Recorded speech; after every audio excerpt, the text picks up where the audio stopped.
Hello everyone, আরজি Bengali classroom চ্যানেলে সবাইকে স্বাগত।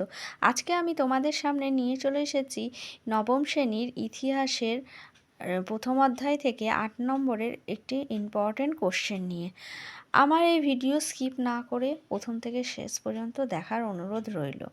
তাহলে দেখে নাও, হচ্ছে কোশ্চেনটা দেখে নাও। ফরাসি বিপ্লবে দার্শনিকদের ভূমিকা আলোচনা করো। এই কোশ্চেনটা তোমাদের পরীক্ষার জন্য খুব ইম্পর্টেন্ট কোশ্চেন। আবার অথবা দিয়ে আছে, দেখো, ফরাসি বিপ্লবে দার্শনিকদের প্রভাব আলোচনা করো। এই কোশ্চেনের অ্যান্সারটা তাহলে দেখে নাও। ভূমিকাতে আছে 1889 খ্রিস্টাব্দে ফরাসি বিপ্লবের ক্ষেত্রে বুদ্ধিজীবী ও দার্শনিকদের ভূমিকা ছিল বিশেষ গুরুত্বপূর্ণ। অষ্টাদশ শতাব্দীর ফ্রান্স ছিল জ্ঞানদীপ্তির যুগ। অষ্টাদশ শতকের দ্বিতীয়ার্ধে ফ্রান্স পূর্ব রাজাদের স্বৈরাচারী শাসনের ফলে সামাজিক, অর্থনৈতিক ও রাজনৈতিক ক্ষেত্রে যে অসন্তোষ তৈরি হয় তাকে কাজে লাগিয়ে ফরাসি দার্শনিকরা জনসাধারণের মনোজগতে পরিবর্তন বা বিপ্লব ঘটাতে সক্ষম হয়েছিলেন। ভলতেয়ার, মন্তেস্কু, রুশো, দিদরো প্রমুখ ও দার্শনিকরা তাদের রচনার দ্বারা ফরাসি জনসাধারণকে নিজের অধিকার সম্বন্ধে সচেতন করে তোলেন। এর ফলে যে বৈপ্লবিক ভাবতরঙ্গের সৃষ্টি হয় তা হচ্ছে 1789 খ্রিস্টাব্দে ফরাসি বিপ্লবকে সম্ভব করে তুলেছিল। নেক্সট হচ্ছে পয়েন্ট, দেখো, দার্শনিকদের ভূমিকা হচ্ছে মন্তেস্কু। 1 নম্বর পয়েন্ট, মন্তেস্কুতে কি আছে দেখো, হচ্ছে অষ্টাদশ শতাব্দীতে ফরাসি দার্শনিকদের মধ্যে অগ্রণী ভূমিকা গ্রহণ করেন মন্তেস্কু। পেশায় আইনজীবী, মন্তেস্কু ছিলেন নিয়মতান্ত্রিক রাজতন্ত্রের সমর্থক এবং ক্ষমতা স্বতন্ত্রীকরণ নীতির প্রবক্তা।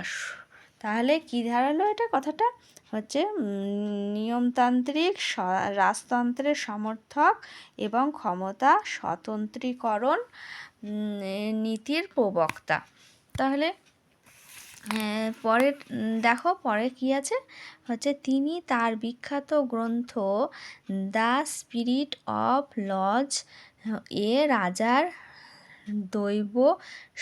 দৈব সত্য নীতির সমালোচনা করে ব্যক্তি স্বাধীনতার রক্ষার জন্য আইন শাসন ও বিচার বিভাগের পৃথকীকরণের কথা বলেন।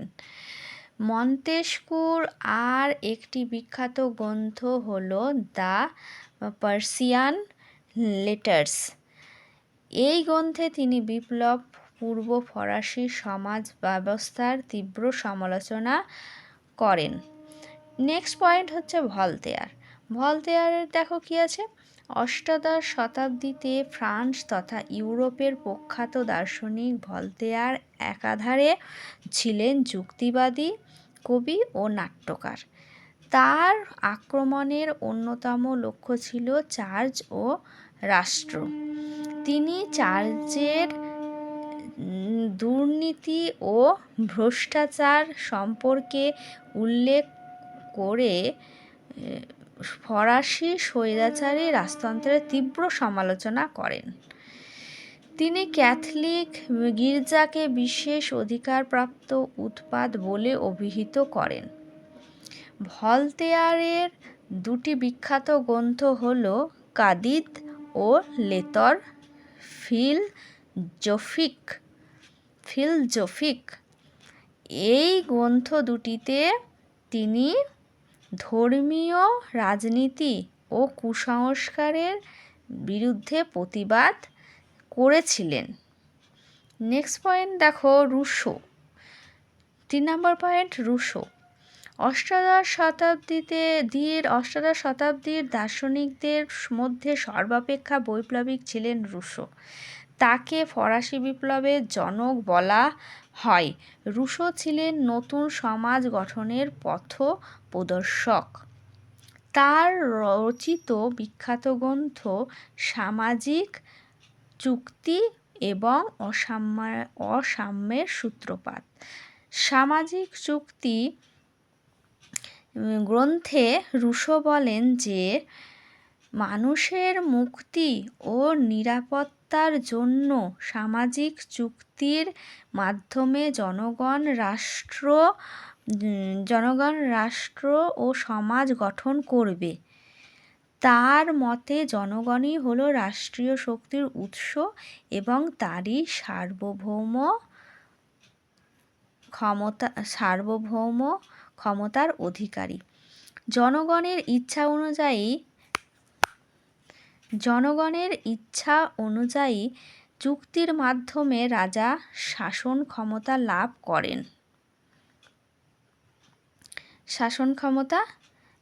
করেন। তারপরে অসাম্যের সূত্রপাত গ্রন্থে তিনি বলেন মানুষ স্বাধীন হয়ে এবং সমান অধিকার নিয়ে জন্মায়, কিন্তু বৈষম্যমূলক সমাজ ব্যবস্থা তাকে দরিদ্র ও পরাধীন করে। এক কথায় স্বৈরাচারী রাজতন্ত্রের বিরোধিতা করে রুশো সকল জনগণের সাম্য ও স্বাধীনতার কথা বলেছেন। নেক্সট পয়েন্ট দেখো, 4 নম্বর পয়েন্ট হচ্ছে দিদরো ও এলেনবার্ট। নেক্সট পয়েন্ট 4 নম্বর পয়েন্ট দিদরো ও এলেনবার্ট। দেখো এখানে কি বলেছে। ফরাসি দার্শনিক দেনিস দিদরো ও দ্য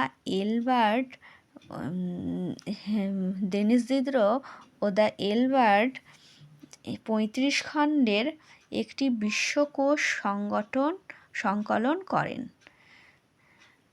দর্শন, সমাজবিজ্ঞান, সাহিত্য প্রভৃতিতে সমৃদ্ধ এই বিশ্বকোষ পাঠ করে ফরাসিদের চিন্তাধারার ব্যাপক আলোড়নের সৃষ্টি হয়।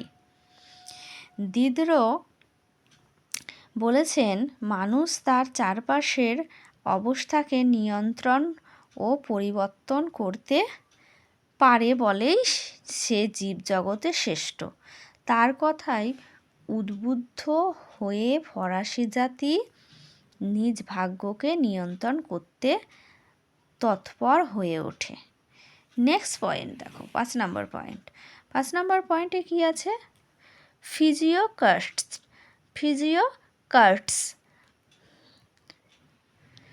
ফিজিওকার্টসটা দেখে নাও।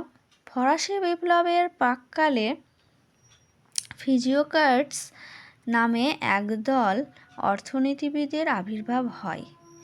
এরা অর্থনৈতিক ক্ষেত্রে সরকারি নিয়ন্ত্রণের পরিবর্তে অবাধ বাণিজ্য ও শিল্প বেসরকারীকরণের পক্ষপাতী ছিলেন। এই গোষ্ঠীর অন্যতম নেতা ছিলেন কুয়েনসনে। নেক্সট পয়েন্ট দেখো, দার্শনিকদের ভূমিকার মূল্যায়ন। ফরাসি বিপ্লব সংগঠিত হওয়ার ক্ষেত্রে দার্শনিকদের ভূমিকা কতটা ছিল তা নিয়ে ঐতিহাসিকদের মধ্যে মতপার্থক্য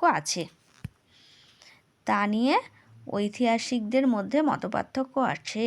ফরাসি বিপ্লব সংগঠিত হওয়ার ক্ষেত্রে দার্শনিকদের ভূমিকা কতটা ছিল তা নিয়ে ঐতিহাসিকদের মধ্যে মতপার্থক্য আছে। ঐতিহাসিকেরা দার্শনিকদের ভূমিকার পক্ষে ও বিপক্ষে নানান যুক্তি দিয়েছেন। পক্ষে যুক্তি দেখো, রাইকার তেইন প্রমুখ ঐতিহাসিক মনে করেন ফরাসি দার্শনিকদের ধারণা নেতৃস্থানীয় শিক্ষিত সম্প্রদায়ের মধ্যে আলোড়ন সৃষ্টি করেছিল। তাদের আলোচনা ও বক্তৃতার মাধ্যমে সর্বসাধারণের মধ্যে দার্শনিক চেতনার প্রসার ঘটেছিল। প্রকৃতপক্ষে দার্শনিকরাই রাজতন্ত্রের বিরুদ্ধে ফরাসি জাতির মানসিক ক্ষেত্রে প্রস্তুতির কাজ সম্পূর্ণ করেছিলেন। নেক্সট পয়েন্ট এবার বিপক্ষে যুক্তি। কিন্তু ডেভিড থমসন সহ বেশ কিছু ঐতিহাসিকের মতে ফরাসি বিপ্লবী দার্শনিকদের বিশেষ ভূমিকা ছিল না, কারণ দার্শনিকদের বক্তব্য বোঝার ক্ষমতা সাধারণ মানুষের ছিল না। তাই তাদের আদর্শ সাধারণ মানুষকে তেমনভাবে প্রভাবিত করতে পারেনি। মন্তব্য: সুতরাং কথা বলা যায় যে ফরাসি বিপ্লবের সামাজিক, অর্থনৈতিক ও রাজনৈতিক পটভূমি দার্শনিকদের দ্বারা সৃষ্ট না হলেও শিক্ষিত বুর্জোয়া শ্রেণীর ওপর দার্শনিকদের রচনার বিশেষ প্রভাব ছিল, যা প্রচলিত ব্যবস্থার সমালোচনা করে ফরাসি বিপ্লব ঘটাতে পরোক্ষভাবে সহায়তা করেছিল। তাহলে এখানে শেষ হলো অ্যান্সারটা। এখান থেকে শুরু করে একদম এখানে শেষ হলো অ্যান্সারটা। মন্তব্য, লাস্ট পয়েন্ট, এইখানে অ্যান্সার শেষ। এই কোশ্চেনের অ্যান্সারটা তোমরা ভালো করে পড়ে নেবে। এই কোশ্চেনটা কিন্তু তোমাদের প্রথম পর্যায়ক্রমিক মূল্যায়ন পরীক্ষার জন্য খুব ইম্পর্টেন্ট কোশ্চেন। আমার এই ভিডিও যদি তোমাদের ভালো লাগে তাহলে সাবস্ক্রাইব করতে ভুলো না, লাইক করো এবং কমেন্ট করো।